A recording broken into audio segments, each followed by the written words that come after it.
ಹಿಂದಿನ ಭಾಗದಲ್ಲಿ ನಾವು ನೋಡಿದ್ದು ಒಬ್ಬ ಸಾಮಾನ್ಯ ವ್ಯಕ್ತಿ ಜೀವನದ ಅರ್ಥ ಹುಡುಕುತ್ತಾ ಚಿದಂಬರದ ಕಡೆಗೆ ಹೊರಡುತ್ತಾನೆ.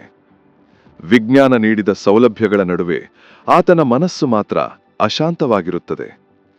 ಚಿದಂಬರದಲ್ಲಿ ಅವನು ಸನ್ಯಾಸಿಗಳು, ಪಂಡಿತರು, ಶಾಸ್ತ್ರ ಮತ್ತು ತತ್ವಗಳ ಮಾತುಗಳನ್ನು ಕೇಳುತ್ತಾನೆ.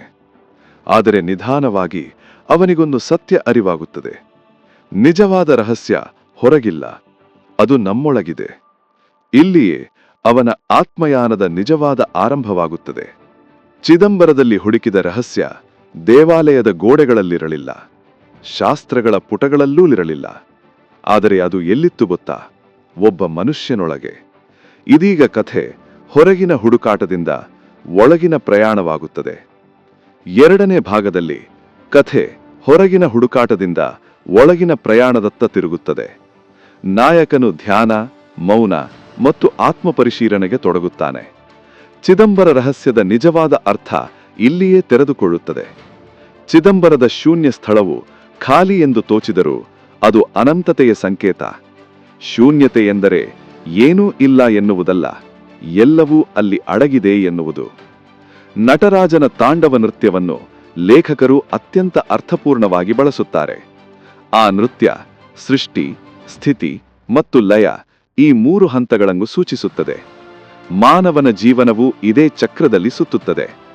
ನಾಯಕನು ಈ ಸತ್ಯವನ್ನು ಬುದ್ಧಿಯಿಂದಲ್ಲ, ಅನುಭವದಿಂದ ಅರಿಯುತ್ತಾನೆ. ವಿಜ್ಞಾನವು ಹೊರಗಿನ ಜಗತ್ತಿನ ನಿಯಮಗಳನ್ನು ತಿಳಿಸಿದರೆ, ಆಧ್ಯಾತ್ಮವು ಒಳಗಿನ ಜಗತ್ತಿನ ಸತ್ಯವನ್ನು ತೋರಿಸುತ್ತದೆ. ಎರಡೂ ಸೇರಿ ಪೂರ್ಣ ಜ್ಞಾನ ರೂಪಿಸುತ್ತದೆ ಎಂಬ ಸಂದೇಶ ಇಲ್ಲಿ ಸ್ಪಷ್ಟವಾಗುತ್ತದೆ. ಕಥೆಯ ಅಂತ್ಯದಲ್ಲಿ ಯಾವುದೇ ಭೌತಿಕ ಅದ್ಭುತ ನಡೆಯುವುದಿಲ್ಲ, ಆದರೆ ನಾಯಕನ ಒಳಗೆ ಒಂದು ಮಹತ್ತರ ಪರಿವರ್ತನೆ ಸಂಭವಿಸುತ್ತದೆ. ಅವನಲ್ಲಿದ್ದ ಭಯ, ಗೊಂದಲ ಮತ್ತು ಅಶಾಂತಿ ಕರಗುತ್ತದೆ. ಅವನು ತನ್ನನ್ನು ಅರಿತುಕೊಂಡಾಗ ವಿಶ್ವವನ್ನು ಅರಿತಂತೆ ಆಗುತ್ತದೆ.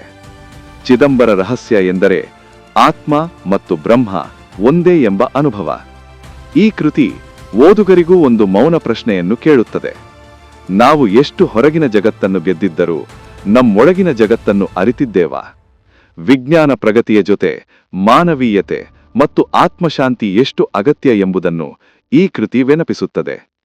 ಅಂತಿಮವಾಗಿ ಚಿದಂಬರ ರಹಸ್ಯ ಒಂದು ಕಥೆಯಲ್ಲ, ಅದು ನಮ್ಮೊಳಗಿನ ಸತ್ಯವನ್ನು ಹುಡುಕುವ ಆಹ್ವಾನ.